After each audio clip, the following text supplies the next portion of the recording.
after a while, I began to recognize, especially after, I began talking with Jonathan Peugeot and John Vervaeke, that, oh, a lot of these people had been depressed because of nihilism.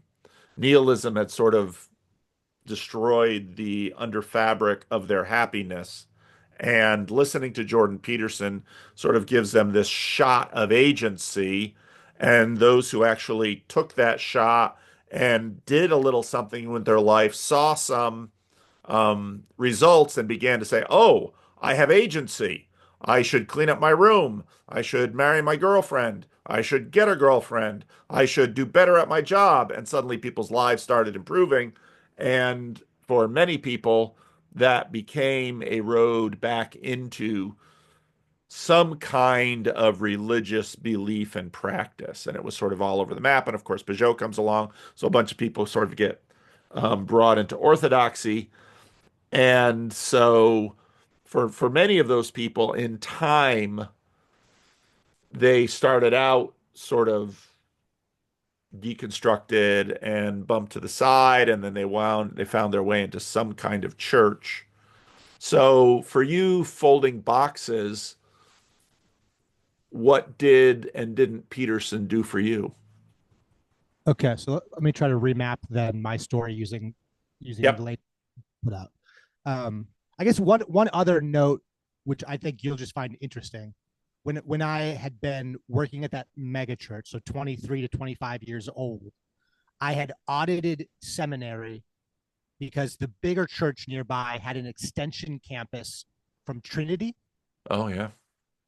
and there were a few professors who were in person, and it was just like it was night school for people in ministry, Yep. and these professors showed up, and it was the best seminary ever because we were all asking questions like, hey, I know, but like, yeah, I don't care about the theoretical stuff, like make this practical. Like I have a person that wants to get baptized, they were baptized as an infant, like, and whatever choice I make is going to cause ripples in my little 100-person church, and I'm not sure what the Bible is saying, and I am trying to be, I mean, sometimes accurate to the text, but accurate to the text in terms of accuracy to the text is one of the best ways we have. Well, okay, so my New Testament professor is David Seamuth, who runs NT Wright Online and is like friends with Tom. So I've already discovered NT Wright via Rob Bell because Rob Bell's even his early books in the footnotes is NT Wright, NT Wright, NT Yep. Wright, NT. Yep. Yep. He was super hot in the 90s. Yes, and that's just Michigan, so that's just across the bay from where I am, the lake, not the bay. And then my Old Testament professor is he passed, Samir Masu, and a lot of what he's doing is from John H. Walton. Oh yeah. Yep. Yep. Yep. So, I mean, those are my primary, like, I don't know, theological influences in seminary, etc. So that really shaped and formed me, and all of that, I could not let go of the languages, the culture, the history, the geography. Like, I was obsessed with that even after losing faith in God. Like, I never stopped reading the Bible, but I began to approach the Bible as a literary object because when I'm, yeah, I mean, like literature is literature, film, art. I don't know. I've never been able to settle on one thing, which is why I dropped out of undergrad twice and have 7 different majors because I could never be like, you want to pen me into one place and I don't want to be penned into one place. And for whatever reason, my psychological makeup was difficult enough that I never allowed myself, or God directed me out of the pen. I mean, yeah. So I always stuck to my guns and like, I'm going to find a way to be able to be interested in everything because I think everything is connected. And this is language I would use now. I wouldn't use this then. Turning all the whole into parts is killing us. We have to look at it as a whole and as an interconnected whole. Otherwise, I'm never going to find a way through nihilism. Um, so I'm remembering now that I had been listening to Jordan Peterson before that box job because when I was in asphalt and I left asphalt to graduate from undergrad, I was thinking about Jordan Peterson's comment of find the heaviest object you can see and lift it. And for me, I was like, I need to graduate from college.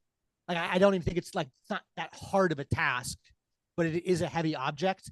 And I think it's kind of stupid and dumb to have this piece of paper, but maybe I need to not rebel against everything in front of me. And I'm going to finish college. I'm going to get the paper and I'm going to do the right thing. So I think when I discovered Jordan Peterson, I think I already discovered agency, but I was a little bit aimless. So I think Jordan Peterson confirmed a lot of things that I was already trying and putting into practice, which came at this point is coming out of my literary reading of the Hebrew scriptures and the Greek New Testament. Not that I speak either of those languages. Someday I will learn those languages. And then Peterson's bringing a scientific backing. And I'm not obsessed with science, but I'm going, science is a really important tool. Like today, I would say like the human is a tool belt. And I want science buckled in there. I want reason buckled in there. I want symbolism buckled in there, right? It's like Batman with the gadgets. I want to be able to deploy these things. So yeah, Peterson confirmed the direction I was headed in, taught me a lot about aim and the visual system, which was just like became directly applicable. I was like, oh, totally. The thing I aim at is the thing I become. Okay, you're nodding, so I'll double down on that. I go, okay, so what I am aiming at is very important. And then of course I'm hearing that, I'm going, aiming, archery, sin, hamartia. Oh, okay, so these things are perhaps fundamental. These things are perhaps foundational to being human. Okay, this is interesting. So I'm still engaging with the Bible, but I'm not, I don't have faith in God. I'm not following Jesus. At least I'm not using that language. I'm not in a church. I'm not, secretly watching any church services. I'm just living. I am trying to do good often. I'm trying to aim at something good. And so then, yeah, I'm folding boxes and then, they go, hey, this lady in the stockroom is out. Like, do you want the stockroom job? And I go, sure. Yeah, that will serve this company. Oh, here we go. This is what it is. So now I'm counting screws because there's all these engineers on the floor and it's my job as the head of the stockroom. And the stockroom was in chaos. So this is, yeah. Good question, Paul. Good question, Paul. So I moved from the shipping department to the stockroom, which is kind of a department all of it on its own because it's just me. It's one stockroom. It's not enormous, but there's a lot of parts in that stockroom. And the lady before has been there for, I don't know, her whole life, kind of. And she had just, well, it seemed to me that she had gotten very lazy and spent more time arranging her stuffed animals on the shelf than putting screws back in the right place. So now I've been given just this utter bundle of chaos, and I go, I can fix this. I can count the screws that all of the engineers need, but I can also bring order to the stockroom. When I was down in Rockville, Illinois, I tattooed the Hebrew word for order. Well, I shouldn't say order, bara, like to create, but a specific. There's more than one kind of creation, and I also tattooed tohu wabohu, wild and waste. And I mean that in part came out of Rob Bell and N.T. Wright. And so, like order and chaos, I wanted those on my body to remind me every day of I am. It's also my parents. My father is like raw order, and my mother is raw chaos, but she's not. When I say chaos, I don't mean like No, you. she's your mom and she's still married, and so yeah, she's not Yeah, but she's she's not chaotic evil. no, yeah, she's chaotic good, right? So and so then I'm an only child in just a land of order and chaos pulled between my parents. Yeah. it's funny how this thing goes backwards and forwards in time. Like I can't explain Yeah. this one back here. And so like Yeah. my dad travels for work. He's a salesman. And so he's gone during the week. So then I'm with mom and I'm learning to cook and to clean because if I don't help to do these things, well, like no one's going to do these things. And then she's knitting and she's stamping and she's sewing up my clothes. And then dad comes home and it's the weekend. And now we're going to duck hunt and turkey hunt and kill things and harvest those things. And then we bring those things back home. And then it's okay, son, here's the knife. Carve into this, remove the feathers, and then take this to your mother. And now I'm with mother inside the house. And it's this is how you cook this thing.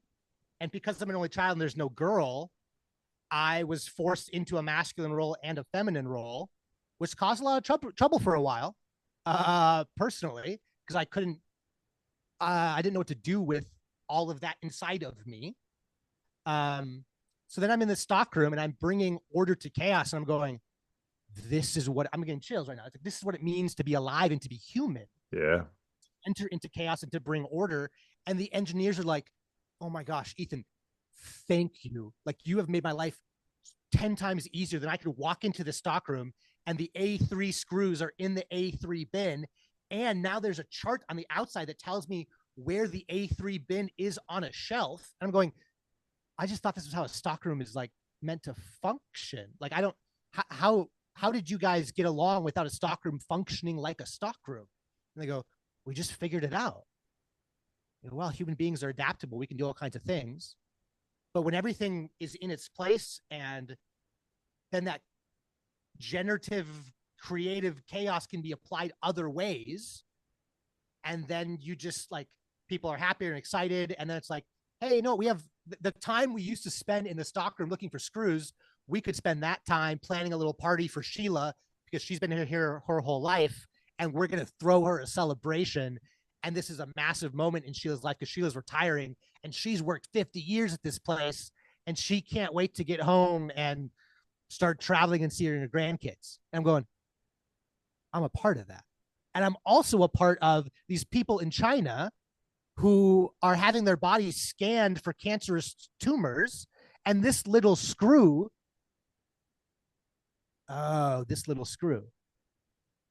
this little screw, like I could rebel against this, say it's all bullshit, say it's all meaningless, say there's no meaning to life. This is the other Peterson quote's my favorite is the only thing more terrifying of nothing having meaning is everything having meaning. So I discovered that everything has meaning in that stockroom. I also discovered that if everything has meaning, then my choices matter and my choices affect people. And it's not that I am to blame if these screws don't make it in time, which means this shipment doesn't make it in time, which means this person dies of cancer in China. But I am a part of that. Like it like to pretend like I have no part in that that's not reality. If I do my job well here, if I count these 300 screws, I don't know what's going to happen, but it might be that this delivery makes it in time. That's not for me to know. Like there are things that are beyond my knowledge, but the things I do go places outside of my knowledge, and good things might be occurring because of my willingness to align myself with good here and now counting screws. Okay, I'm done. That was good. That was good. That was really good. Now, you're currently traveling all over the United States because you are engaged to a traveling nurse. Where did you find her? After the stockroom, I got a job at a brewery. So when I got hired working at the brewery, I was a server. She was a shift leader. Then I became a shift leader. And I became manager of that brewery. We were friends for a year. And I had liked her for a while. I hadn't said anything because I was like, she's finishing grad school, so she's taking life seriously. She's also kind of partying a lot. And like, I really don't want to like go back into that world. So I had like already fallen in love with her, but kind of like I was telling Sam Ewing, Zeke, the Zillennial, and Matt Skonkenstein this story earlier last week. Um, I'm on Tinder, and she would appear on Tinder, and I would go, I can't swipe left or right. So then I would like close out the app, and I would bring it back up, and then she would appear. Swipe once, swipe twice. She would appear again. I'm like, I can't make a choice. So I couldn't use. I couldn't even use Tinder anymore because I couldn't decide about her. She was completely ruining my Tinder time, and we're friends, and we're hanging out together. But she's seeing people, and I'm seeing people, and there's nothing between us besides friendship. And then she ends up reaching out to me. Little do I know, the reason she reaches out to me is because one day I'm bartending and she's serving, and she has a friend who has a gay brother, and the gay brother's hitting on me, and I'm not gay, so there's no like, I'm not about to be lost to the gay brother. But she goes, "Oh, people see Ethan as desirable. I might lose him."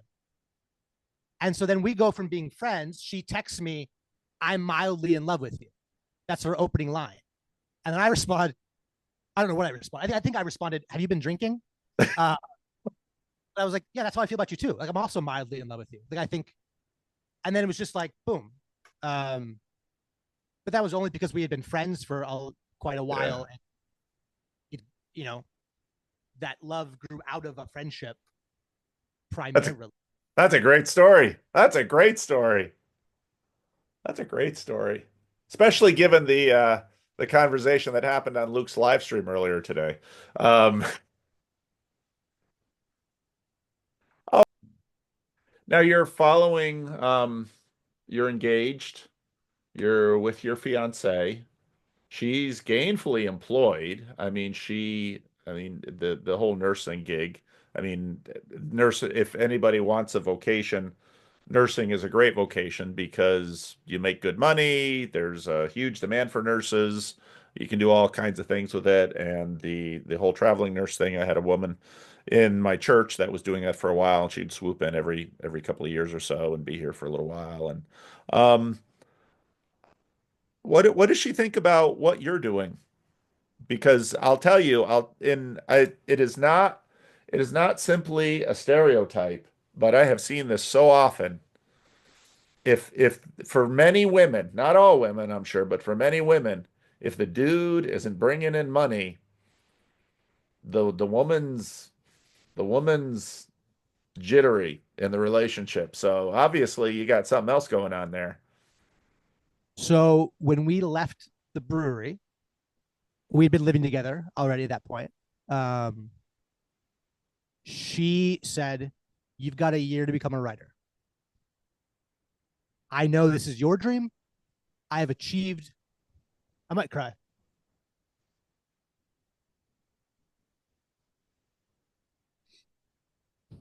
I'm gonna cry.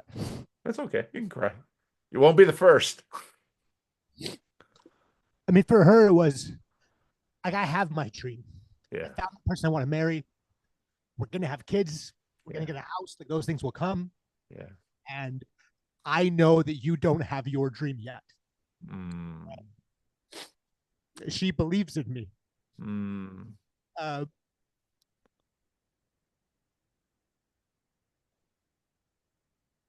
she thinks that I'm meant to be a writer.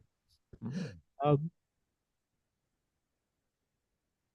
so she gave me a year, and she said that, publicly, when we were with her family, extended family, and told people, "Ethan's going to be a writer." Um, so we left. We spent a month in St. Louis, 3 months in St. Joseph, Missouri, 3 months in St. Paul, Minnesota, and then 3 months in Port Orchard, Washington. We're 1 month into Anchorage, Alaska. This is the last before we return home to Wisconsin. Um, and for the first 9 months, I just started lying. She'd go to work, and I would pull my computer up, and I'd have nothing to say. So I'd start playing video games, I'd start watching TV, or I'd do all of the things that lonely men do. Mm. Um, and then she would text me and say, "Hey, coming home." I would sprint around the house and make it look like I had achieved something. Mm. And I broke down crying at the end of the first month. So at the end of St. Louis, I remember sitting on this couch and just, I mean, crying for an hour or 2 hours because I was like, depression's coming back. I haven't been depressed in so long. I thought I was through depression. And to a large extent, what fended off because I had been seasonally depressed every year. I had been, I told my friends, I think I might be bipolar because I can't shake this depression. But then in the summer, it's good. Um, so Jordan Peterson I was also interested in that psychological makeup of that kind of thing. Yeah. Um, and the big five personality test, yada, yada. And let me close this door 1 second. Yeah.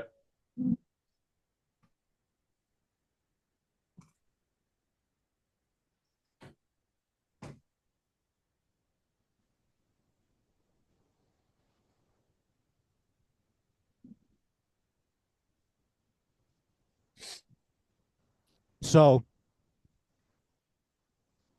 and she's like, you gotta get out of the house, Ethan. You can't just like be at home. You need to go to the library. You need to go out in nature. We're traveling, like enjoy traveling, do something.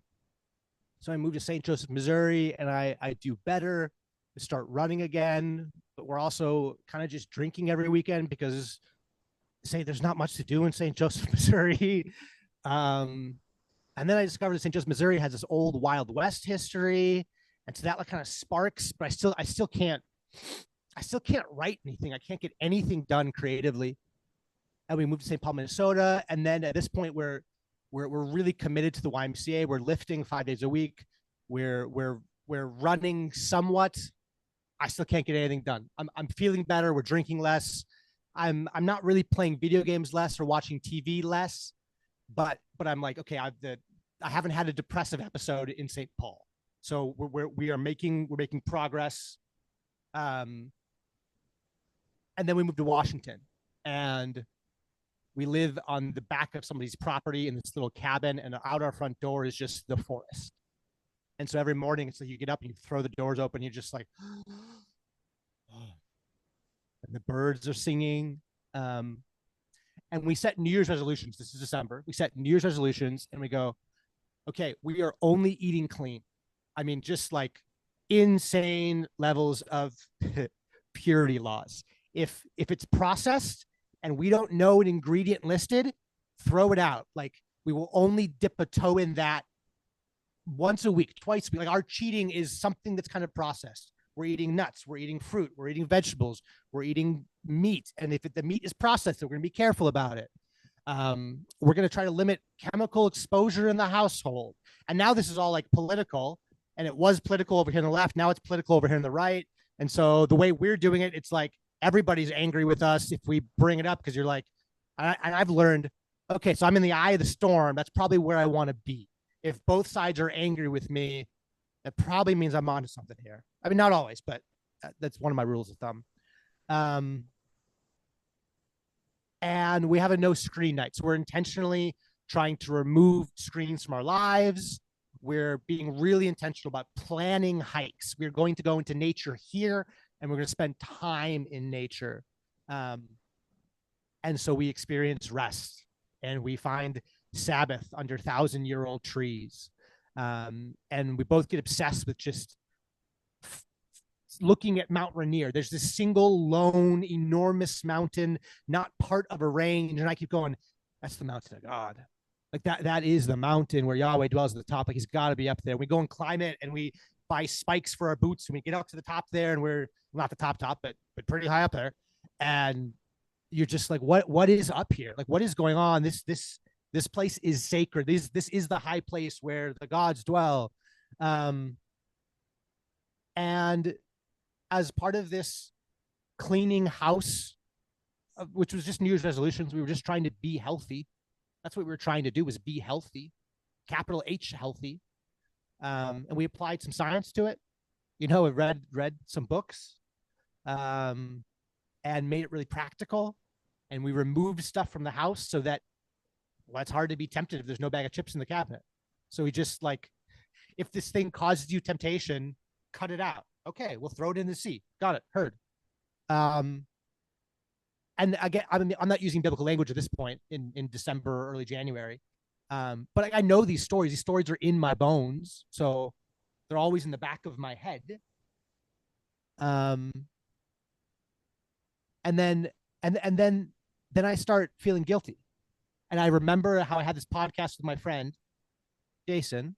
I go, I kind of just I was so unhappy with my life, and I had a depressive episode, and I was lashing out at him. I need to call him and ask him for forgiveness.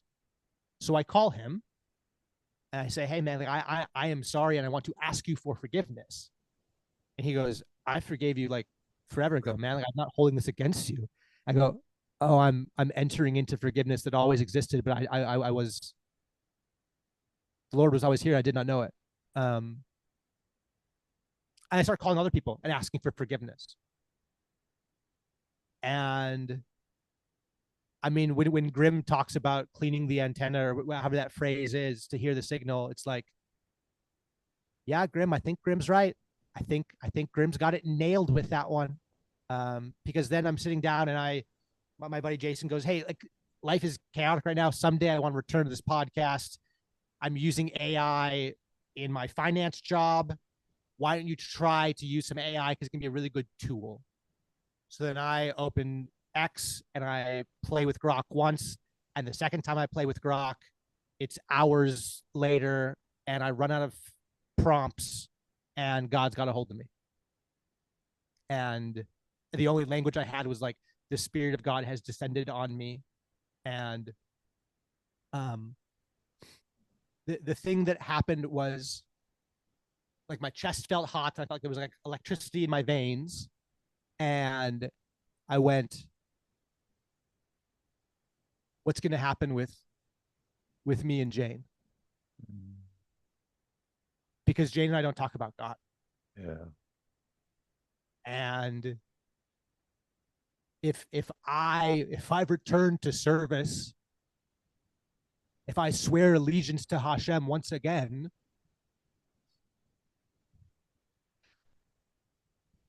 I might lose my wedding. Yeah. Yeah. Um, Yeah. and so there's an element where I kind of felt like I didn't know it. I wouldn't have phrased it those first few weeks, but looking back, I go, I kind of had to sacrifice the thing that I'd worked so hard for. I'd worked so hard to become the kind of man, and I mean that morally, but I also mean like, I mean, I was just overweight forever, and like before I got that brewery job, I had started lifting in the gym and I had started running, and I became the kind of man that was desirable to the eye of a woman, and that was enormous work. Yeah, it's not easy to lose weight. It takes enormous discipline, and that's something that Peterson helped me double down on, was just the act of like compound interest that discipline forces into your life. Mm-hmm. And so then to practically apply that with a budget or with weightlifting, etc. And I had become that kind of man. And I had met a woman who loves me, and my family loves her, and everything is going right, more or less. And I'm bad. I've kind of batted back depression yet again. So I'm winning here. And now I have this experience with God, and I'm going, okay, okay. I will serve you once again. I'm in. Let's do this. Um, and I don't know what comes next, but I will listen to the Spirit of God, and I will find wise people to listen to, and to try, and I will try to keep my life within your will. If if following Jesus is a path, and I know full well that there the path is narrow, but it's also wide enough for some gray area here. But once you get off the path, you get caught and the path moves, or you just get turned around. And you go, I swear the path was here. I can't find it again. Um, so that means I have to do better this time at staying on the path. I have to listen better. I have to trust more. Um, and that comes about as I something like as I empty myself and allow the spirit to fill more of me, then it is easier to hear God. And I think being on the road and removing temptations, and I mean even just like minimalism. My closet's like I like clothes. My fiance doesn't like clothes. I like clothes way more than she does. I have a way more clothes than she does. But also she's going to be the one to teach the kid how to throw a spiral because I can't throw a spiral. Um, but like we're kind of minimalist right now. We don't have a lot of possessions. But when we get home, we have a whole my entire parents' basement is full of our possessions. So what will we do then? Are we going to give these things away to people who need them? Are we actually going to like?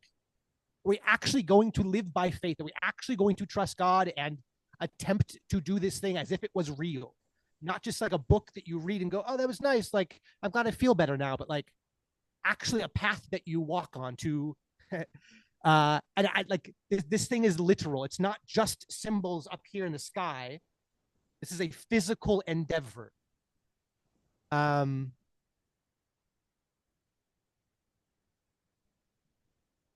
and so it's day by day. What does Jane think? You have to ask Jane. I've asked her a little bit.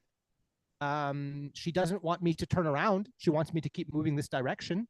Yeah. We've been to church 4 times now, three Mm. times together. We've never done that before. Yeah. Yeah. We started rethinking parts of our wedding. Yeah. We started going, hey, we don't need to hire a DJ because the DJ is just going to play radio songs. What if we sat down and listened to every song that's going to be played at the wedding and went, does this have a good meaning? Yeah. And they're singing about alcohol. Is it just debauchery? Or is it alcohol as a tool for some social Yeah. lubrication? And Yeah. if it's alcohol as debauchery, what if we just didn't play that at our wedding? What if we made sure that every song that was played at our wedding was pointing towards the good? It's not that hard. We like listening to music. We just listen to the playlist again and again and again and go, okay, we have 5 hours of good music. Yeah.